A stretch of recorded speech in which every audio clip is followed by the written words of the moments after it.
شہر جمع ہوئے ہیں، مقصد یہ ہے کہ وہ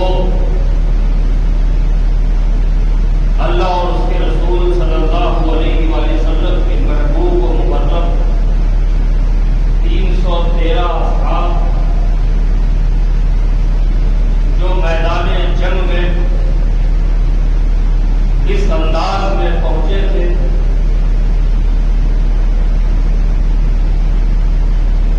پاتے ہیں چند تلواریں،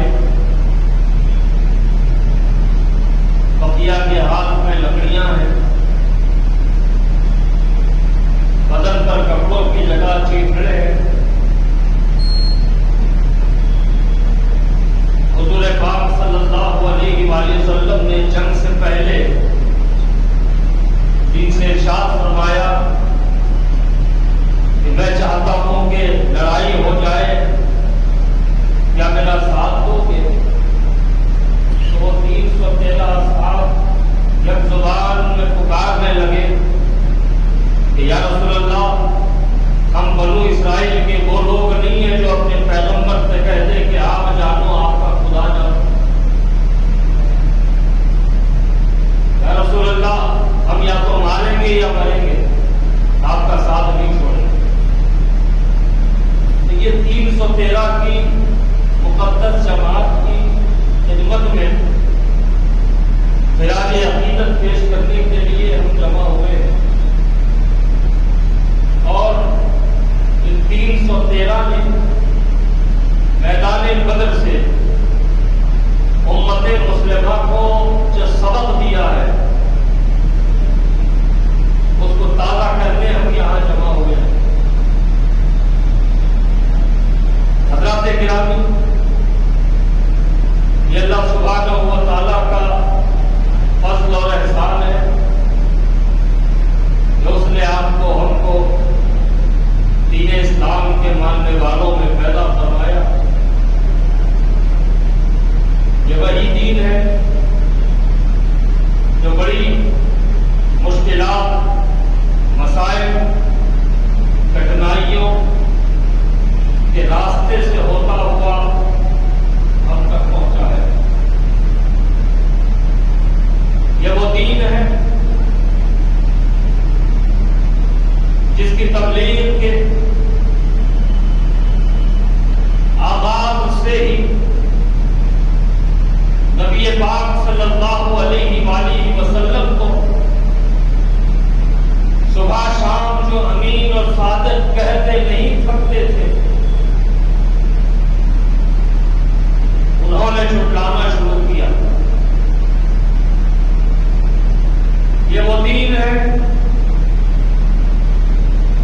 جس کی دعوت کے آغاز پر ہی حضور صلی اللہ علیہ وآلہ وسلم کے جو اپنے تھے پرائے ہوئے، اور تکلیفوں کا ایک لامتناہی سلسلہ شروع ہوا۔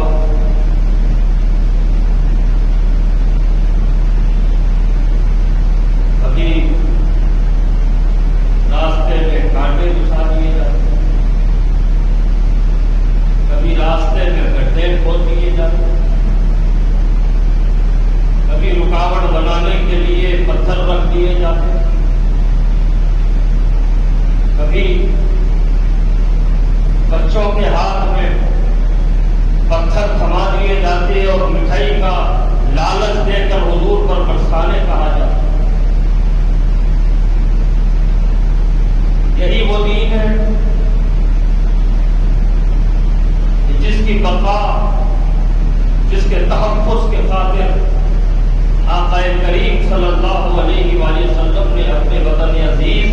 مکہ معظمہ کو چھوڑ کر مدینہ طیبہ ہجرت فرمائی۔ عزیزان گرامی، یہ دین جیسا کہ آج ٹیکنالوجی کے دور میں ہم نے ہر چیز کو آسان سمجھ لیا ہے، لیکن یاد رکھیں اسلام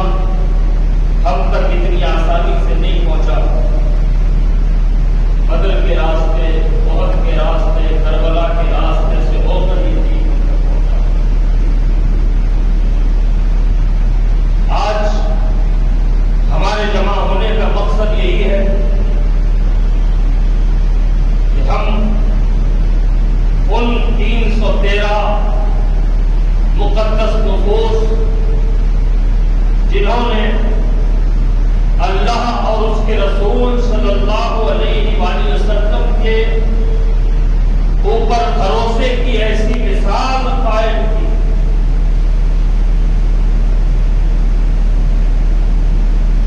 ایسی مثال دنیا پیش کرنے سے عاجز و قاصر ہے۔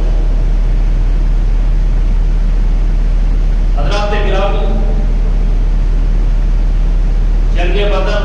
اپنے تو اپنے غیر بھی اچھی طرح سے واقف ہے۔ یہی وہ جنگ بدر ہے کہ وہ کفار، وہ مشرکین جو خود کو سپر پاور سمجھا کرتے تھے اور ہر طرح سے اپنے آپ کو برتر سمجھتے تھے، ان کو یہ زوم تھا کہ ہمارے پاس لات ہے، ہمارے پاس عزا ہے، ہمارے پاس ہر طبیعت کا ایک خود ہے، انگنت بے شمار خدا ہے، ہمارا کون کیا کر لے گا؟ اس غرور و تکبر سے بھرپور ہزار اشخاص کا لشکر اپنے آپ کو یہ جھوٹا یقین دلاتا ہوا میدان بدر میں پہنچتا ہے کہ کون ہے جو ہمارے مقابلے میں آئے گا، کون ہے جو ہمارے مقابلے میں ٹھہر پائے گا، کون ہے جو ہم سے آنکھ ملائے گا، کون ہے جو ہم سے لڑے گا۔ ہم تو ایسی قوت ہے کہ جدھر رخ کرے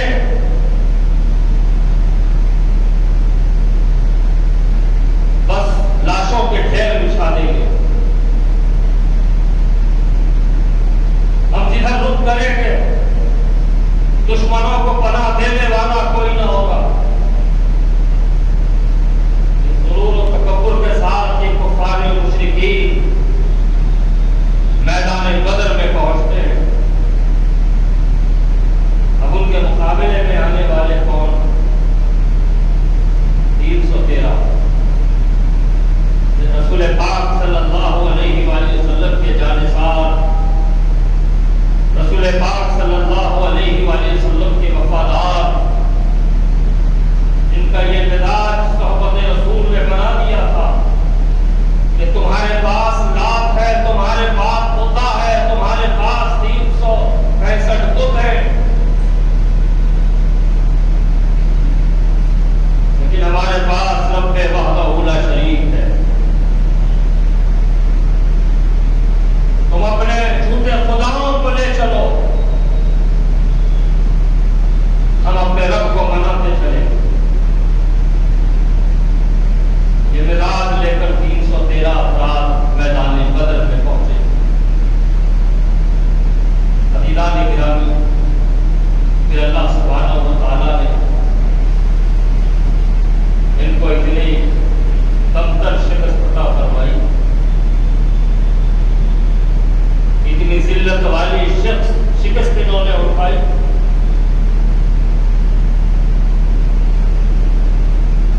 کہ صبح قیامت تک جنگ بدر کفار و مشرکین کے لیے تانا بنتا ہے۔ کفار و مشرکین کو اوقات دکھلا گئی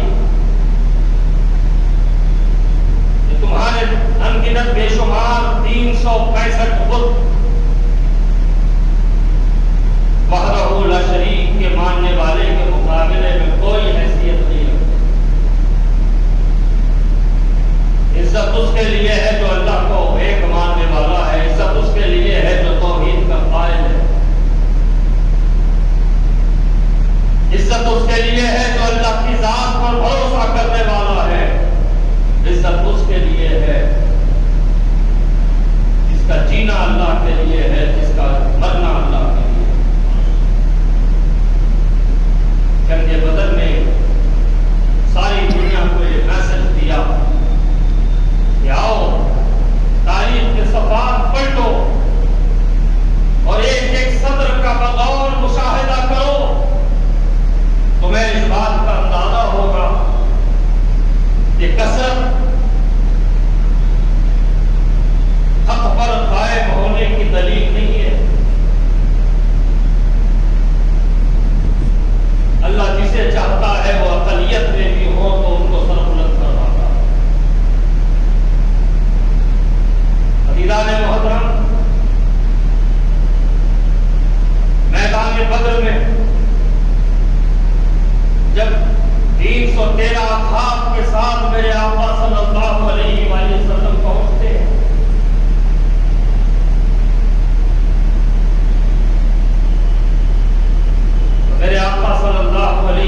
دیکھا کرتی تھی۔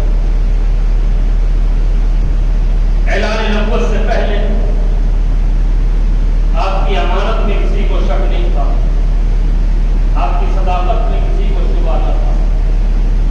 آپ امین تھے، آپ صادق تھے۔ جب اعلان نبوت آپ نے فرمایا تو امین ماننے والے امین مانتے رہے، لیکن زبان سے آپ کی نبوت رسالت کو جھٹلاتے رہے۔ صادق ماننے والے آپ کو صادق مانتے رہے، لیکن اپنی زبانوں سے آپ کی نبوت و رسالت کا انکار کرتے رہے۔ بحیثیت نبی، بحیثیت رسول دنیا میں، اور جب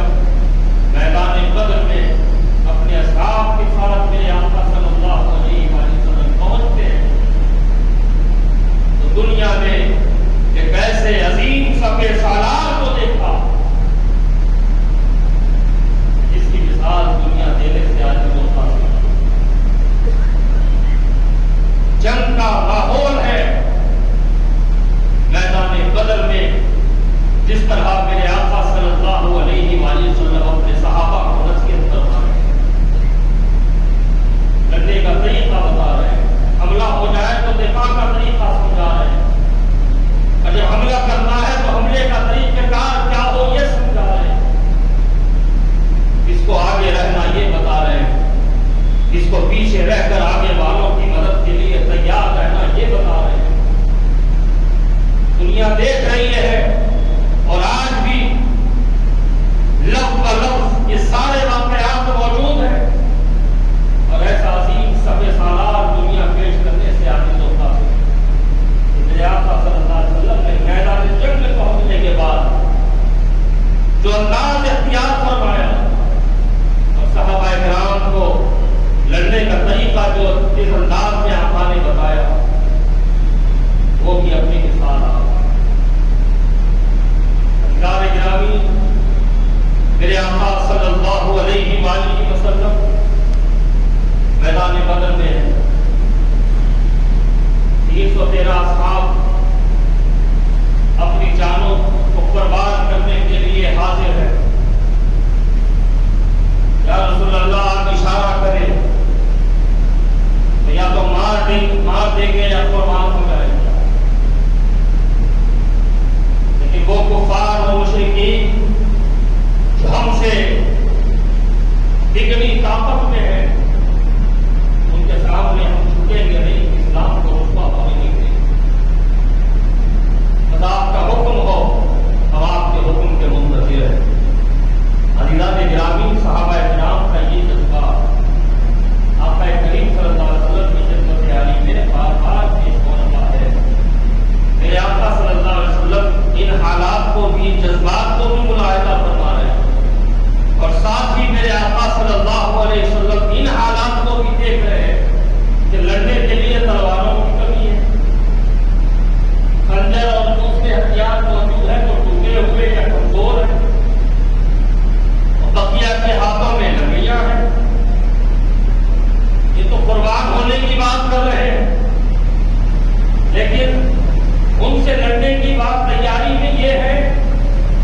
جن کے پاس ہر طرح کا اسلحہ موجود ہے،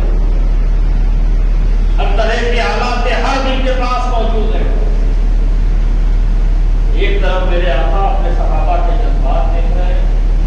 دوسری طرف میرے آقا اپنے صحابہ کے حالات دیکھ رہے ہیں، اور پھر میرے آقا صلی اللہ علیہ وسلم کو ہزار کا لشکر ملاحظہ فرما رہے ہیں۔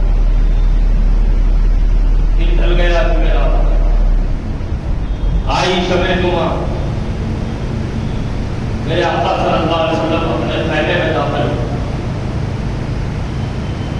پیچھے حضرت ابوبکر صدیق رضی اللہ تعالیٰ، میرے آقا صلی اللہ علیہ وآلہ وسلم حالت سجدہ میں رو رہے ہیں میرے آقا، اور روتے روتے ایک دعا ہو رہی ہے، اللہ کی بارگاہ میں آقا کریم صلی اللہ علیہ وآلہ وسلم عرض کر رہے ہیں، یا الہ العالمین بظاہر یہ 313 میرے ساتھ آئے ہیں، لیکن کیا میرے رب، اے میرے رب، یہ صرف 313 نہیں ہے، میری جملہ پونجی ہے، میں نے بڑی محنت سے ان کو جمع کیا ہے، میں نے اپنے وطن عزیز کو چھوڑ کر ان کو جمع کیا ہے، میں نے مصیبتیں اٹھا کر ان کو جمع کیا ہے، میں نے مصیبتیں اٹھا کر ان کو جمع کیا ہے، میں نے بڑی دشواریوں کے ساتھ ان کو جمع کیا ہے، یا الہ العالمین،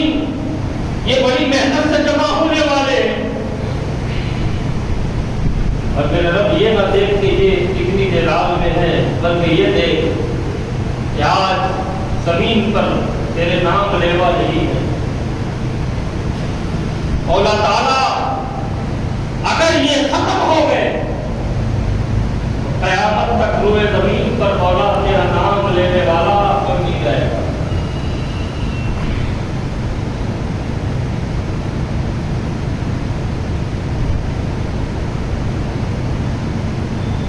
آقا کریم صلی اللہ علیہ وسلم یہ دعا فرماتے ہیں، حضرت سیدنا ابوبکر صدیق رضی اللہ تعالیٰ عنہ بیان فرماتے ہیں، میں اس وقت وہاں موجود تھا اور آقا کریم صلی اللہ علیہ وآلہ وسلم اتنی شدت سے رو رہے ہیں کہ آپ کے سر اقدس سے چادر مبارک ہٹ گئی، اس پر ٹھہر گئی، پھر اس پر سے ہی وہ چادر ہٹ گئی،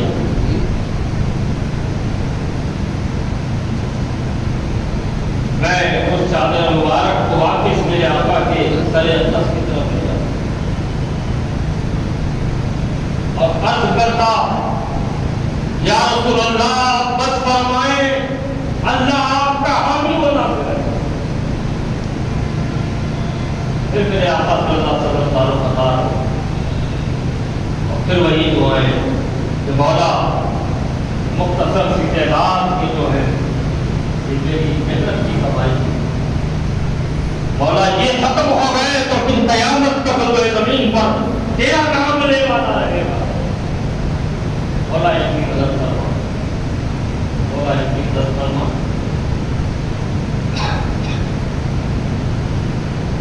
مولا کائنات سیدنا علی المرتضی کرم اللہ وجہہ فرماتے ہیں کہ بدر کے میدان میں جو کنواں تھا،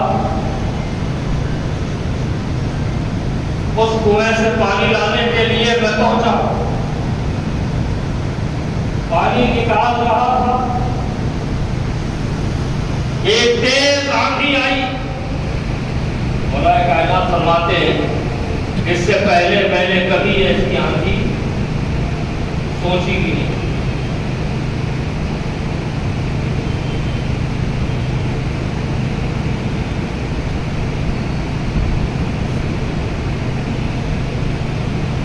حضرت فقیر اسلام سیدنا علی المرتضی کرم اللہ وجہہ فرماتے ہیں کہ میدان بدر میں واقع کنویں پر سے پانی لے رہا تھا، جس کا تصور بھی میں نے پہلے نہیں کیا تھا کہ ایسی بھی کچھ آندھی ہو سکتی ہے۔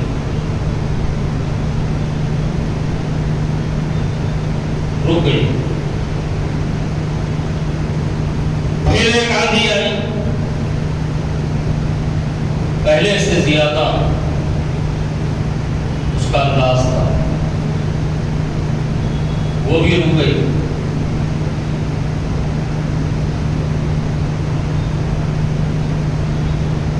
میں آقا کریم صلی اللہ علیہ وآلہ وسلم کی خدمت میں حاضر ہوا، عرض کیا یا رسول اللہ، ایسی شدید آندھی میں نے دیکھی ہے جس کا تصور بھی میں نہیں کیا تھا۔ حضور نے مسکرا کے فرمایا اللہ کی مدد آ گئی۔ آقا کریم فرماتے ہیں وہ جبرائیل تھے جو فرشتوں کا لشکر لیے میدان میں آ چکے ہیں۔ یا رسول اللہ پھر دوسری آندھی، حضور نے فرمایا وہ بھی اللہ کی مدد تھی۔ حضرت اسرافیل فرشتوں کا لشکر لیے ہماری مدد کو آ چکے ہیں۔ یہ اللہ کی بھیجی ہوئی مدد ہے۔ عزیزان محترم، حضور پاک صلی اللہ علیہ وسلم کی دعائیں، پھر فرشتوں کے لشکر کا میدان بدر میں اترنا، ایک طرف صحابہ کرام کی بے سر و سامانی، ہتھیار کی کمی، بھوک اور پیاس کے ساتھ فاقہ و کم دست لوگ، ہزار کفار و مشرکین کا کھاتے پیتے لوگوں کا لشکر۔ جب شب جمعہ آئی کہ جس کے دوسرے دن صبح جنگ ہونی ہے، تو وہ ہزار کا لشکر اپنی طاقت کو لے کر بڑا مست ہے، رات بھر شراب کے نشے میں مست رہے، اپنے ساتھ گانے والی عورتوں کو لے آئے، اپنے انداز میں وہ اس غرور میں تکبر میں مبتلا ہے کہ ہم تو کثیر تعداد ہمیں ہیں، ہمارا کون کیا بگاڑے گا۔ اور ادھر 313 ہے، وہ حضور کو تکے جا رہے ہیں اور حضور اللہ کی رحمت کو دیکھے جا رہے ہیں، اور اللہ سبحانہ و تعالیٰ اپنے مقرب فرشتوں کے ذریعے فرشتوں کی مدد بھیج رہا ہے۔ ساتھ ہی ساتھ جب واقعہ بدر کو بیان کیا جاتا ہے، جنگ بدر کے حالات کو بیان کیا جاتا ہے، تو یہ بتایا جاتا ہے کہ 313 کا لشکر تھا، بے سر و سامان لوگ تھے، تلواروں کی بھی کمی تھی، ہتھیاروں کی بھی کمی تھی۔ حضور پاک صلی اللہ علیہ وسلم رات بھر اللہ کے حضور دعائیں پہ دعائیں فرما رہے تھے۔ ساتھ میں ایک پہلو یہ بھی مسلمانوں کو دیکھنا ان کی ذمہ داری ہے کہ میرے آقا صلی اللہ علیہ وآلہ وسلم خود میدان جنگ میں ہیں، ایک طرف عز و انکساری کا پیکر ہے، دوسری طرف اپنے صحابہ کو اللہ کی ذات پر بھروسہ دلا رہے ہیں، ان کی تلقین کر رہے ہیں، اور حضور صلی اللہ علیہ وسلم کی حیات پاک کا ایک عظیم ترین پہلو یہ بھی ہے کہ میرے آقا صلی اللہ علیہ وآلہ وسلم کے مقدس ناموں میں سے ایک نام ذو المعجزات الباہرہ ہے، روشن معجزات والے۔ ایک طرف میرے آقا صلی اللہ علیہ وآلہ وسلم عز و انکساری اختیار کیے ہوئے ہیں، اور تا قیام قیامت اپنے امت کو، اپنے غلاموں کو یہ سبق دے رہے ہیں کہ جب تم عز و انکساری اختیار کرو گے تو اللہ سبحانہ و تعالیٰ تمہارا مددگار ہو جائے، ہر حال میں تمہاری مدد ہوتی رہے گی، بشرطے کہ تم عاجزی و انکساری والے رہو، رب وحدہ لا شریک کی طاقت کو ماننے والے رہو، دنیا کی بڑی سے بڑی طاقت سے ٹکرانے کی اپنے اندر ہمت رکھو، اور اللہ وحدہ لا شریک پر بھروسہ رکھو۔ ایک طرف یہ درس میرے آقا کا ہے، اور دوسری طرف میرے آقا یہ بھی درس دے رہے ہیں کہ تمہارا نبی مجبور نبی نہیں ہے، تمہارا رسول مجبور رسول نہیں ہے، یہ اللہ کے فضل سے اختیار والا رسول ہے، اختیار والا نبی ہے، اور یہ مت سمجھنا کہ کل کیا صبح کل کیا ہوگا یہ تمہارا رسول نہیں جانتا، تمہارا رسول جانتا ہے کہ کل کیا ہونے والا ہے۔ ایک دن پہلے میرے آقا صلی اللہ علیہ وسلم میدان بدر میں ہیں، اور اپنے دست مبارک میں چھڑی لیے ہوئے ہیں، اور چھڑی لے کر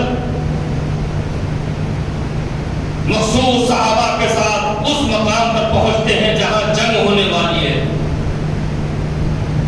اور اپنے دست مبارک میں موجود چھڑی مختلف مقامات پر ٹکاتے ہیں، زمین پر رکھتے ہیں اور فرماتے ہیں کہ یہاں وہ کافر مرنے والا ہے، یہاں وہ کافر مرنے والا ہے۔ نام لیتے جا رہے ہیں میرے آقا کافر کا اور فرماتے جا رہے ہیں یہ یہاں مرے گا، یہ یہاں قتل ہوگا، یہ یہاں قتل ہوگا۔ حضور سب جانتے ہیں کہ کل کیا ہونے والا ہے۔ یہ مت سمجھنا کہ حضور جانتے کچھ نہیں تھے، حضور جانتے سب کچھ تھے، لیکن امت کو درس بھی دینا ضروری تھا۔ ایک ہی دن پہلے حضور بتا رہے کہ یہاں یہ قتل ہوگا، یہاں یہ قتل ہوگا، یہاں یہ قتل ہوگا۔ جانتے تھے حضور کل کیا ہوگا۔ عزیزان محترم، جب جنگ کا آغاز ہوا تو میرے آقا صلی اللہ علیہ وسلم ایک طرف تو عزت کے تھے، دوسری طرف اختیارات والے پیغمبر ہیں۔ حضرت معاذ ایک کم سن صحابی ہے، وہ یہ دعا کرتے تھے کہ مولا تعالیٰ جب تیرے رسول کے دشمنوں سے مقابلہ ہو تو میں بھی تیرے رسول کی جانب سے اس مقابلے میں شرکت کروں اور تیرے محبوب پر اپنی جان کو قربان کروں، تیرے محبوب کے دشمنوں سے لڑوں، ان کو قتل کروں اور تیرے محبوب کے نام پر قربان ہو جاؤں۔ جب جنگ بدر کا موقع آیا تو چونکہ عمر میں کم تھے لیکن قد زیادہ تھا اور حضور صلی اللہ علیہ وسلم کی خدمت میں بڑے معروضے آپ نے رکھے، واقعات تفصیلی ہیں۔ ان کو دیکھ کر دوسرے کم سن صحابی حضرت معوذ بھی آ گئے، بولے یا رسول اللہ جب ان کو آپ جنگ میں لے جا رہے تو مجھے بھی لے جائیے۔ بولے تم تو اور چھوٹے ہو، تو بولے یا رسول اللہ چھوٹا دکھتا ضرور ہوں، آپ ہم نے اور ان میں کشتی کروا لی تھی اور دیکھے میں ان پہ بھاری پڑتا ہوں۔ تو حضور نے مسکرا کر ان کو بھی اجازت دی۔ اب جب اجازت مل گئی اور جنگ میدان بدر میں پہنچے، جنگ کا آغاز ہوا اور کفار کے سردار سامنے آئے، باضابطہ جنگ شروع ہوئی تو اب ایک دوسرے سے یہ کہنے لگے کہ اس میں ابو جہل کون ہے؟ دوسرے نے کہا کہ میں تو نہیں جانتا۔ بولے میں عہد کر کے آیا ہوں، ابو جہل میرے آقا کو بڑی تکلیفیں دیتا ہے،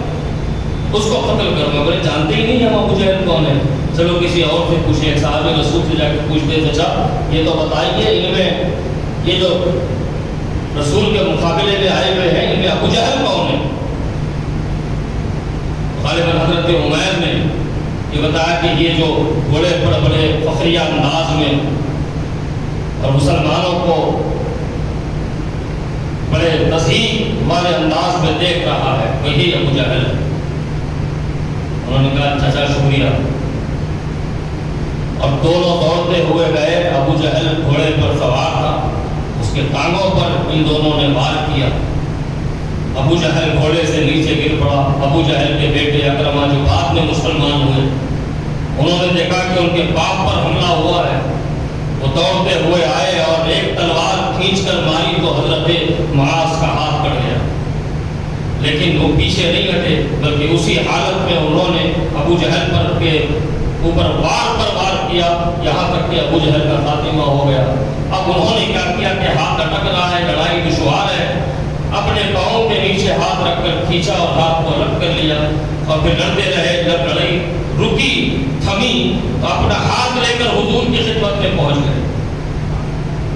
یا رسول اللہ میرا ہاتھ کٹ گیا۔ میرے آقا صلی اللہ علیہ وسلم نے اپنا لعاب مبارک ان کے زخم پر لگایا اور ہاتھ کو جوڑ دیا، زخم بھی دور ہو گیا، ہاتھ بھی جڑ گیا، درد بھی ختم ہو گیا۔ میرے آقا صلی اللہ علیہ وآلہ وسلم اختیار والے نبی کے میدان بدر میں حضور نے اپنا اختیار بھی بتایا، یہ بتایا کہ اپنے پیغمبر کو مجبور نہ سمجھنا، اپنے پیغمبر کو لاچار نہ سمجھنا، اللہ کی بارگاہ میں میں یہ عزت و انکساری کے ساتھ تمہارا رسول پیش ہوتا ہے، لیکن جب تمہاری دستگیری کی بات آتی ہے تو یہ اپنا اختیار تمہیں بتا دیتا ہے۔ حضرت قتادہ اسی جنگ میں حضرت قتادہ رضی اللہ تعالیٰ کوئی چیز آنکھ میں لگی، اس چیز کو نکالا گیا تو آنکھ کا ڈھیلا باہر آ گیا۔ جب آنکھ کا ڈھیلا باہر آ گیا تو ہتھیلی میں اس آنکھ کے ڈھیلے کو لے کر حضور کی خدمت میں آ گئے، یا رسول اللہ میری آنکھ نکل گئی۔ حضور نے یہ نہیں فرمایا کہ آنکھ نکل گئی اس کو تو پھر کوئی اب چھڑا نہیں سکے گا، جاؤ کچھ علاج ہو سکتا ہے تو دیکھ لو، کسی طبیب سے ملاقات کر لو، یہ نہیں فرمایا حضور نے۔ اپنے صحابی کی تکلیف دیکھی میرے آقا نے، فرمایا کوئی بات نہیں، اپنا لعاب مبارک ان کے آنکھ کے حلقے میں میرے آقا نے لگایا اور آنکھ کا ڈیلا اپنے دستے مبارک سے اٹھا کے ان کی آنکھ کے حلقے میں لگایا۔ حضرت قتادہ فرماتے ہیں درد بھی ختم ہو گیا، روشنی بھی واپس آ گئی، خون بھی رک گیا، زخم بھی سوکھ گیا۔ یہ میرے آقا صلی اللہ علیہ وسلم کا اختیار تھا۔ اور اسی جنگ بدر میں ایک ایسی بات بھی ہوئی کہ حضرت عکاشہ ایک چھوٹی سی تلوار لے کر میدان میں اتر گئے، اب اسی سے لڑے جا رہے ہیں۔ ایک کافر نے بڑا زور کا وار آپ کی تلوار پہ فرمایا، تلوار 2 ٹکڑے ہو گئے۔ اب حضور کی خدمت میں دوڑتے ہوئے آئے، یا رسول اللہ کچھ کیجیے، میری تلوار تو ٹوٹ گئی۔ حضور کے قریب ایک لکڑی کی شاخ پڑی ہوئی تھی، حضور نے اسے اٹھایا اور حضرت عکاشہ کے ہاتھ میں دے کر فرمایا جاؤ اس سے لڑو۔ اب عزیزان گرامی وہ تو عرض کر رہے تھے کہ یا رسول اللہ تلوار ٹوٹ گئی، اور حضور اس کو لکڑی کی ایک شاخ دے رہے ہیں اور فرما رہے ہیں جاؤ لڑو۔ دیکھو صحابہ اکرام کا ایمان بھی کس قدر مضبوط تھا اور حضور کی ذات پر بھی کتنا یقین تھا۔ آج کا کوئی ہوتا تو یہ کہتا ہے یا رسول اللہ میں تو تلوار کے ٹوٹنے کی شکایت کر رہا ہوں اور آپ مجھے ایک لکڑی کی ڈالی دے رہے ہیں۔ نہیں، حضور نے فرمایا جاؤ اس سے لڑو۔ تو پلٹے اور کفار پر چھپے، تو آپ فرماتے ہیں تلوار سے زیادہ اور ڈالی نے لوگوں کو قتل کیا۔ یہ میرے آقا صلی اللہ علیہ وسلم کا اختیار بھی تھا جو میدان بدر میں میرے آقا صلی اللہ علیہ وسلم اظہار فرما رہے تھے اپنے معجزات کے۔ آپ کا نام نامی اس میں گرامی یہ بھی ہے کہ آپ روشن معجزات والے، اور ایک طرف میرے آقا اپنی امت کو سبق دینے کے لیے عزت و انکساری کے پیکر بنے ہوئے ہیں، اور دوسری طرف اپنی امت کے قوت ایمان میں اضافہ کرنے کے لیے اختیارات بتا رہے ہیں۔ تو جنگ بدر کئی اعتبار سے عزیزان گرامی صبح قیامت تک مسلمانوں کے لیے ہمت ہے، مسلمانوں کے لیے حوصلہ ہے، اور مسلمانوں کو اس بات کا درس اس جنگ سے ملتا ہے کہ تم کسی جگہ اقلیت میں بھی ہو جاؤ تو یہ مت سمجھنا کہ اکثریت تم پر غالب ہو جائے گی۔ اللہ کی ذات پر تم بھروسہ رکھنا، وقت بدلنے اور حالات بدلنے میں اللہ سبحانہ و تعالیٰ دیر نہیں لگائے گا۔ شرط یہ ہے کہ تم اپنے رب کی ذات پر بھروسہ کرو۔ لیکن عزیزان گرامی اور باتیں تو بہت سی عرض کرنی تھی کہ ہم صبح سے شام تک کتنے مرتبہ اللہ کو یاد کرتے ہیں۔ ہم اپنی اتنی زندگیاں گزار چکے ہیں، اگر ہم ٹھنڈے دل سے سوچیں، ٹھنڈے ذہن سے سوچیں کہ ہم نے اپنی زندگی میں کتنی مرتبہ اللہ کو یاد کیا، تو ہمیں ایک بات ہماری زندگیوں میں کامن نظر آئے گی کہ جب تکلیف کا وقت ہوتا ہے اللہ خود بخود یاد آ جاتا ہے، جب خوشی کا موقع ہوتا ہے تو ہم اللہ کو بھول جاتے ہیں۔ عزیزان گرامی یہ مسلمانوں کا شیوا نہیں ہے، یہ مسلمانوں کا طریقہ نہیں ہے۔ مسلمان کا طریقہ تو یہ ہے، ایک مومن کی زندگی کا نچوڑ یہی ہے کہ غم کا موقع ہو یا خوشی کا موقع ہو، ہر وقت اپنے رب کی یاد ہو، اپنے رب کی ذات پر بھروسہ ہو، اور اس بات پر یقین کامل ہو کہ اس کی مرضی کے بغیر کچھ نہیں ہونے والا ہے۔ اگر تکلیف بھی پہنچتی ہے اس میں اللہ کی حکمت ہے، اگر خوشی بھی پہنچتی ہے یہ اللہ کی عطا ہے۔ وآخر دعوانا